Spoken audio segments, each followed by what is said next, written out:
Welcome back to another Wednesday whiskey review from your boys at the Buffalo Happy Hour. Today we have a treat, bro. It's a little something special. So we should probably start with how this actually exists in our world and was brought into our universe. Which ties in with our sponsor.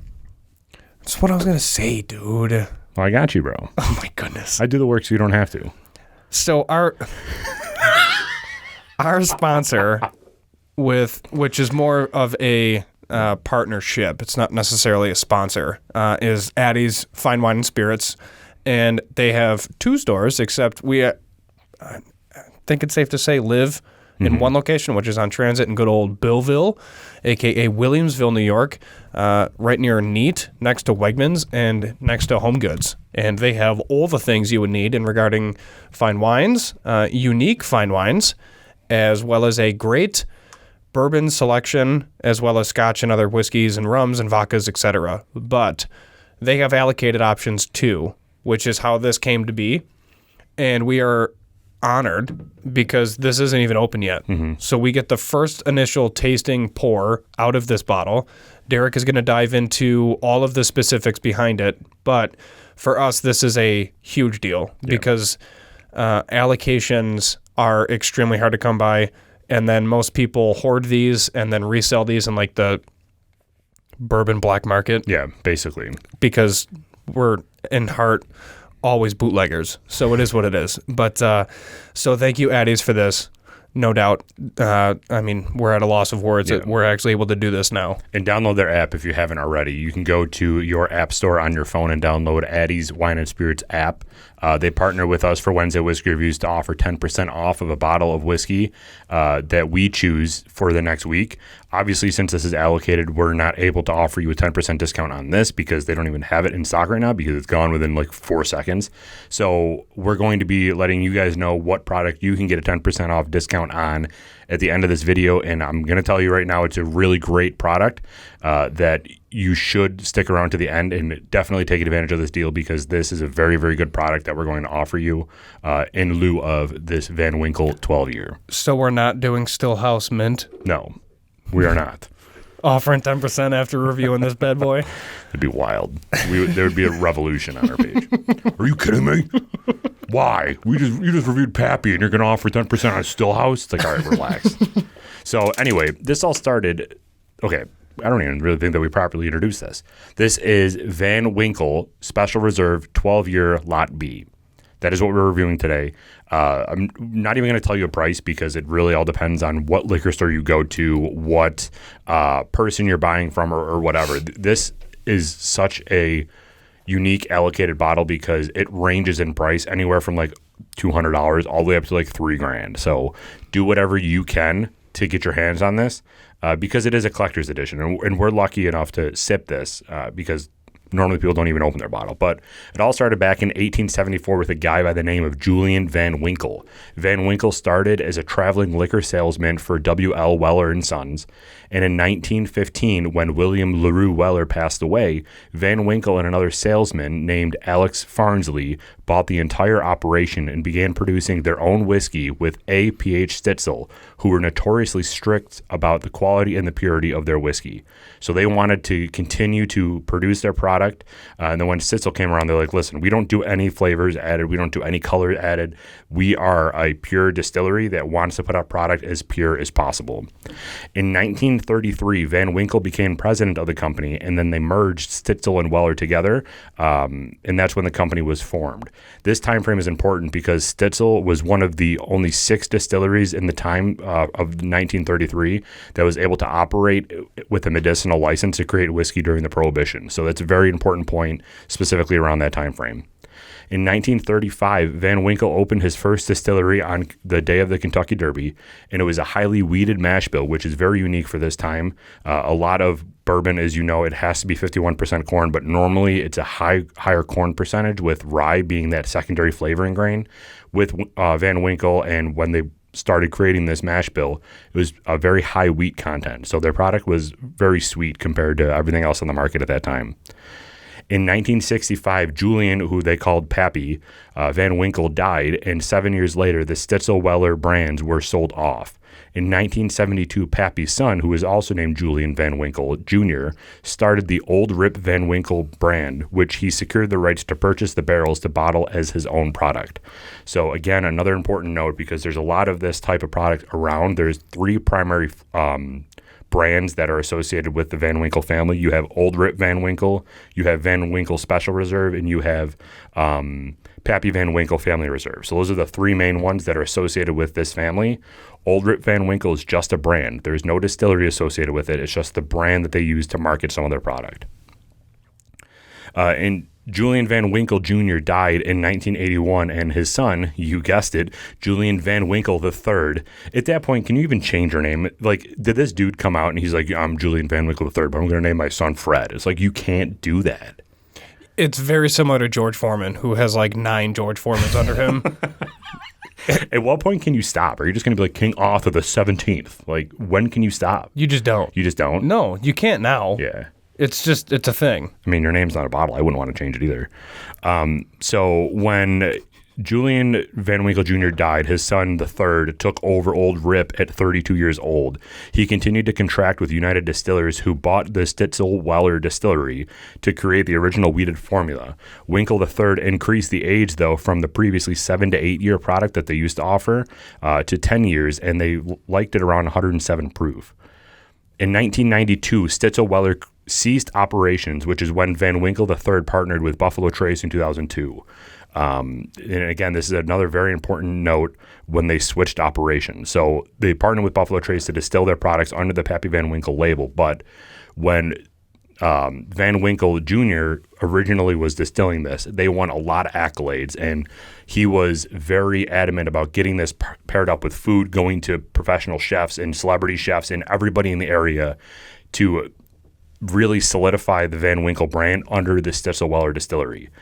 When they transitioned to Buffalo Trace, their quality, in many people's opinion, went down, and it kind of became more of a collector's item rather than like an actual good bourbon. I mean, we're going to try it today, but that's where the shift happened, is when they transitioned to Buffalo Trace distilling their product. They were kind of coasting off of name and brand recognition rather than actual quality of the product.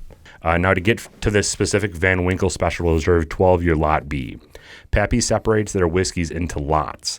Lot A is presumptively the higher quality lot, which is the whiskey that goes into their Pappy Van Winkle Family Reserve.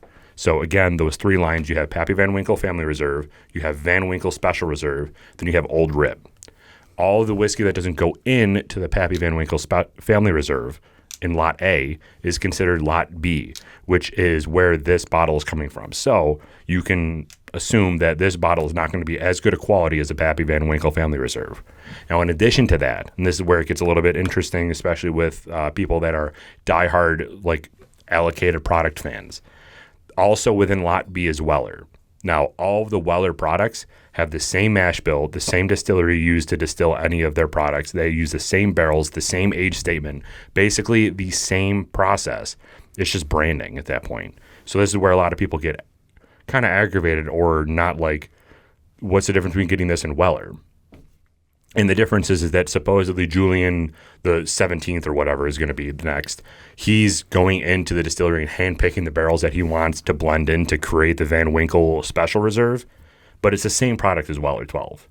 So you can get this one for like $3,000 to $2,500, $1,000, whatever your liquor store is, or Weller 12, which is more closer to like $100, $200. Yeah, and then in Ohio, it's even cheaper. Yeah. So that's really it. I mean, that's a very high-level overview of Pappy Van Winkle. There's a sweet book, actually. Pappyland. Yeah. We have it in our studio. Who knew? We knew, because it's our studio. Yeah. And it's Derek's book. This is a really cool book, and I'm not a huge Pappy fan. Neither of us are, just because we don't like overhyped Kentucky bourbons. But this was a really cool book. The writer, Wright Thompson, went really into the weeds with Julian Van Winkle, this 47th or whatever, and like picked his brain. So this is a very fascinating book, and he talks a lot about the distillery and the family history behind it. So if you do want to get somebody that for a gift or anything, it's a really good idea. All right, so that was pretty long-winded. So you want to crack this bad boy open? Yeah, let's do it. Slowly, taking our time and appreciating it. So to Derek's point, we're just going to settle the dust there because he's not wrong. But what he's mentioning and noting specifically is the tasting notes and profiles in regards to overhyped Kentucky bourbon, because a lot of Kentucky bourbon tastes the same, and what we like, this is like glued on there. So let me just battle with this for a while. This is probably why it's $3,000. Get it? No, I got it. This is probably why it's $3,000. So also, too, should point out, I don't know if there's actually ever going to be a whiskey that from a flavor note is worth over like $300. Would you agree with that? Yeah. And that's not just saying because we're poor, because we are, but there's still like, I don't even know if anybody can pick out flavor notes that would be like, oh, this is $1,000 bourbon for sure. I don't know if that exists. You're just buying it for the age statement or whatever at that point. So, yes, all of that, but my original point too was that it's not that we don't appreciate what this is. It's not that we don't appreciate the brand. It's for us in regards to tasting profiles and things. That is where we always get hung up because generally most Kentucky bourbons taste the same. So why spend $3,000 on this when you can have Weller 12 and enjoy the same taste, but it's way less expensive? That's probably the bargain in us, but when it comes to a collection, it's a different story. Right. So it's not that we don't appreciate that. It's not that we don't appreciate Kentucky bourbon for what it is. It's just specifically about the tasting profiles of it. So let's open this. There it is. Is that a real cork? No, it's composite. No, it's real. No, it's composite. Nailed it. You think Lot A is real? I don't know. That'd be kind of cool, right? Yeah, I'll let you pour. All right, so Tyler can get mad at me when I pour too much. No, it's Tyler, fine. we're doing a tasting pour. Don't worry about it. Everything's fine. A little bit. I'm just going to hit the bottom. Yeah, there. really. Hit the bottom there. There you go. There it is. All right. Normal pours. Don't worry. Yeah. We're not getting too wild. So, label branding. B. Is that sarcasm or are you actually going to be? No, I'm serious. I mean, what does this do for you? What if this is on a shelf, you're just like, okay, and then you just move on. And like, honestly, like it's... Oh, God, we got whiskey on the label. Good, that's what it's for. So... I mean, what does this do for you? Nothing. So That's what I'm saying. The Pappy Van Winkle Family Reserve has a sweet label with the original Julian Pappy Van Winkle smoking a stogie as a watermark on the label. Yeah, right. I love that label. Yeah, it's awesome. This doesn't do anything for me. I mean, it's classy. It's simple. It says everything that it needs to. But other than that, it's just like we're going to ride the name. Yeah, exactly. Yeah, I'd go B. B. I like it. I agree. We're going to get so much hate from this video, and I cannot wait. Whatever. We are at Mike Kelly and at Derek Accurso on Instagram if you do want to come at us. And at the official Buffalo Happy Hour. Sure. It's definitely not the right handles, but that's fine. Nose. All right. Say a prayer. Cheers, man. Cheers. Smells like Weller. Sorry, it does. It smells like Weller. I don't know what to tell you. I will say, it doesn't smell like alcohol. No, you do pick up wood sugars and the standard Kentucky But like aspects. you can dig your nose deep into this and not pick up any ethanol. I do really enjoy that. Yeah, I'm with you there. Is it $1,500 worth? No. But, so, okay, all joking aside, let's give it a fair review. So I am. Yeah. Smells like Weller 12. So what are you getting on the nose? Wood sugar. Vanilla. I'm getting cherry and cinnamon. There's a little bit of leather. Cherry and cinnamon are my primary notes on this. I can see that. Can you see it or smell it? Goodness gracious. Why? Why do I do this? This is... Yeah, and there's a little, like a weathered leather smell to it, too. I mean, the nose isn't bad. The nose it's traditional. Yeah. I like it's like the nose is an A. A check. A check, nailed it. All right, initial taste. Here we go. I do like the color of this, too. This is, I mean, it's traditional, but...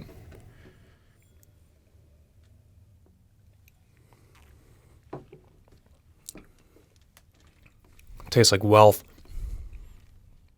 It tastes like we made it. It tastes like I should be in the top 1% of tax brackets. 11 billion a year in taxes alone. I mean, I don't hate this at all. No, it's very oily. Very dude, look at the fingers on the glass. Or the legs. Look at the legs. It's extremely oily. Mm-hmm. I do like the color of it a lot, though. And it does taste better than Weller. Yeah. To me. Taste, you're getting some of that cherry again. Honey. I'm getting a lot of cherry on it. Like some citrus notes, like an orange peel or something like that. I'm honestly kind of mad because I thought I was not going to like this, and I actually really do. Yeah, I don't mind it at all. So what else? Are you picking up anything else? So we have cherry, cinnamon. You're getting the wood sugars. You're getting some citrus notes like an orange an orange.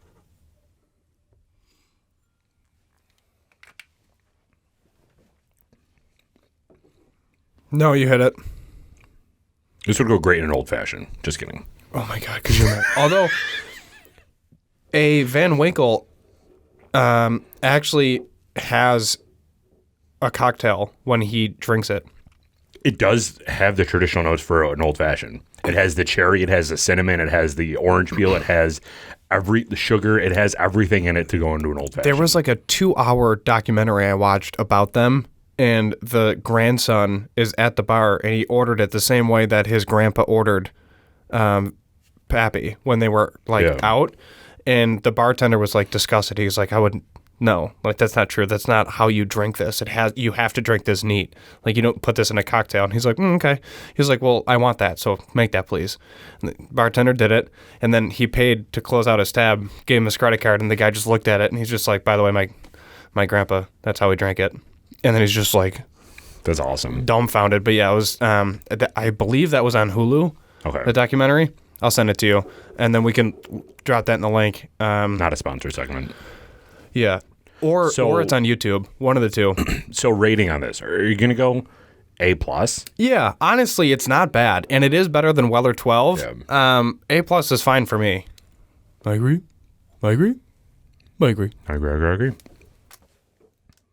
Ending note.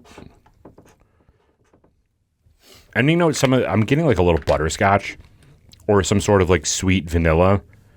I was just going to say butter. Yeah. Yep. The cherry, the cinnamon, all that spice kind of subsides, and it turns very like sweet, where you can taste that wheat coming out in the back end. And it's only 90 proof. Yeah. Wheat's on the back end, I think, the best call over like butter. Like a wheat toast. Yeah. I like this, dude. But we'll get to it. So rating on that, an A, solid A. You good with that? Yeah. I agree. I mean, for the listeners, this legitimately is like $2,500. Depending on where you go. Like, you can Google this. You can Google Pappy or Van Winkle Special Reserve 12-year, and you can see it from Caskers at like $1,699, and you can see it from the next place at like $2,500, and the next place at $2,000. So it really all depends. It's a secondary market, right? So you're going to be paying significantly more than it's actually worth because people will upsell this because of the demand. I mean, that's just simple economics. So you're going to be paying more than it's worth. Yep. And that's because you're going to collect it. You're not going to pay $2,500 for a whiskey just to drink it. We're very blessed to have this because people that buy this don't get to ever try it. Yeah, right. They never want to open it because they're like scared of it. And we don't have that issue because this was provided to us specifically to taste it. So Addie's again, thank you very much. So what you ready to do this final rating? I am. First of all, okay. Are you factoring price into your final rating? I don't feel like we can. I don't think it's allowed. But it's understood. So I mean, subconsciously, yeah. I'm going to do my damnedest not to, though. All right. So let's give 2 ratings then. Let's give 1 real rating like we normally do, and then 1... Nah. Nope. Okay. 1 rating. 1 rating with price included. We're not going to switch it up after 100 of these. No, I mean, but I would like to give our listeners an understanding of how I really feel about this. Because, all right, let's just give the rating. You ready? One rating. Yeah. 1 normal rating, and it is what it is, and then we'll just be as pure as possible. Okay. Okay. Give me that countdown. 3, 2, 1. 94. 87. Oh, 87 and 94. Come on. Oh, yeah. Let's just hurry up, Mike. 91. No, lower. 90. Higher. 90.5. There you go. Nailed it. I was in the ballpark. The reason that I did it that low is 1, it's very traditionally tasting. And 2, it's 1,000% not worth the money, in my opinion. You buy this to collect it. Yeah. You do not buy this to drink this. This sits on a shelf. If you bought this to drink it, you are going to be extremely disappointed because you can get Weller that tastes exactly the same for significantly less money. To me, this isn't like you don't go out and buy this at all to drink it. No, I mean, dude, Weller and Stag both taste better than this. Yeah. To an extent. It's not bad. Like, no. An 88 is a solid rating. A 94 is a solid rating. Mm-hmm. A 90.5 together is solid. But you're not ever going to drink this. So you're buying it for the collector's item, and when you do finally open it, you're going to be extremely disappointed because it does not taste anything out of the ballpark. It's your traditional Kentucky bourbon notes that are in every single other Kentucky bourbon, elevated a little bit, obviously, because they know what they're doing, but it's not worth that money. If you can find this when there's no secondary value on this for $100, $200, which good luck. If you can find it for $200, pick it up and drink it. But if not, there's no point. Unless you collect it and you have a lot of money. Yeah, I mean, this is a flex. Correct. Having this is a flex. That's all it is. But we got to give credit where credit's due. Yeah. They built it to what it is today. And honestly, as whiskey lovers, thank you. Because the story is incredible. The family's obviously still heavily involved, which is great to see. And I mean, hell, why not? I mean, they're living the dream. You know, they built something from the ground up, and now they're able to reap benefits because of their hard work and dedication and time and expertise and being super anal about it. I would love to try. I know this is extremely impossible, but love to try this compared to this coming from Stitzel Weller. Because this is obviously, everybody understands that the quality degraded when it went to Buffalo Trace. Right. So I would love to try them side by side and see how different they are. Yeah. Yeah, that'd be sweet. I don't even know if people have those bottles. I'm sure somebody does, but... Yeah. Oh, yeah. They're obviously can't make them anymore, but... Yeah. Well, thank you, everybody, for joining today's Wednesday Whiskey Review. As promised earlier, we are partnering up with Addie's to give you a 10% discount on 3-Chord Bourbon Whiskey Drummer, which, if you've ever tried it, I would say it's better than this from a tasting standpoint and a price standpoint. It's only $200. And you're going to get a 10% discount. So if you have the money for it, you are going to pick up something good anyway. You have a cool, anniversary or monument coming up that you want to memorialize with a good bottle of whiskey. Go pick up 3-Chord Whiskey Drummer. You get 10% off using code BHH on the Addie's app. You can download it on your Apple or Android phone and type in code BHH, and you can get 10% discount for the next week after this airs. So highly recommend that. It is an amazing product that we've already reviewed. So if you want to check out those tasting notes, we'll leave it in the card above. But it's just an amazing product that you should definitely take advantage of, that 10% discount. Get after it, folks. Whiskey Drummer is worth having, and it's another great addition to a fine collection. Correct. Well, thank you, everybody. If you are going to pick up Whiskey Drummer or you're going to pick up Pappy for some godforsaken reason, we always do remember to always drink responsibly, be a good person. And Michael, do not litter. We're out. We'll be right back.